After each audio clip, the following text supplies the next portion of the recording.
vous avez parlé là de médicaments, donc de chimie.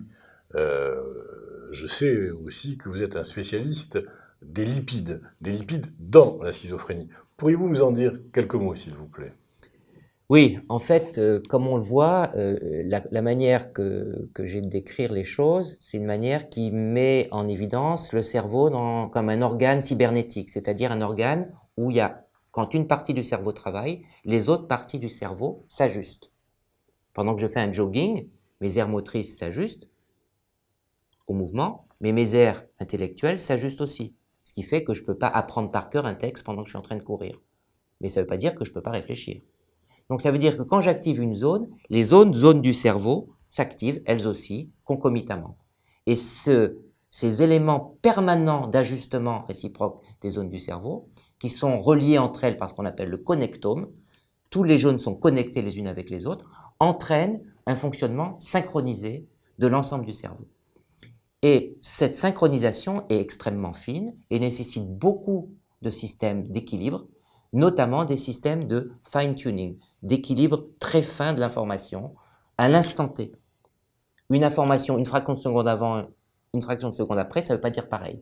Et ce ajustement très fin est lié dans le cerveau à des neuromodulateurs dont la plupart d'entre eux sont des lipides. Donc on a des dérèglements des gros systèmes qui sont les neurotransmetteurs et des dérèglements des petits systèmes qui sont lipidiques. Et aujourd'hui, on conçoit le cerveau du patient schizophrène comme une machine qui a déréglé ses synchronisations, plutôt que comme une zone qui fonctionnerait trop. On peut imaginer que dans le futur, les travaux que vous menez avec tous vos collègues sur cette transmission, sur le rôle de ces lipides, pourra améliorer, j'imagine, la distribution de ces médicaments ou d'autres médicaments. Parce que pour nos téléspectateurs, c'est bien ça, in fine, Oui. vers quoi vous vous dirigez. L'idée, si vous voulez, c'est de concevoir des médicaments qui seraient moins ciblés sur une seule cible pharmacologique, mais sur une coordination des cibles pharmacologiques. Et donc effectivement, actuellement, on est dans les balbutiements de ça, parce que c'est déjà très très difficile d'agir sur une cible, mais agir sur une coopération de cibles entre elles, ça devient très difficile.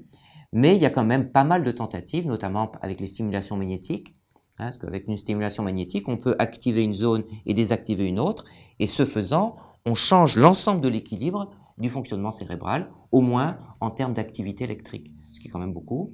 On peut faire aussi effectivement d'autres types de tentatives en utilisant par exemple certains médicaments antiépileptiques qui peuvent équilibrer l'activité cérébrale.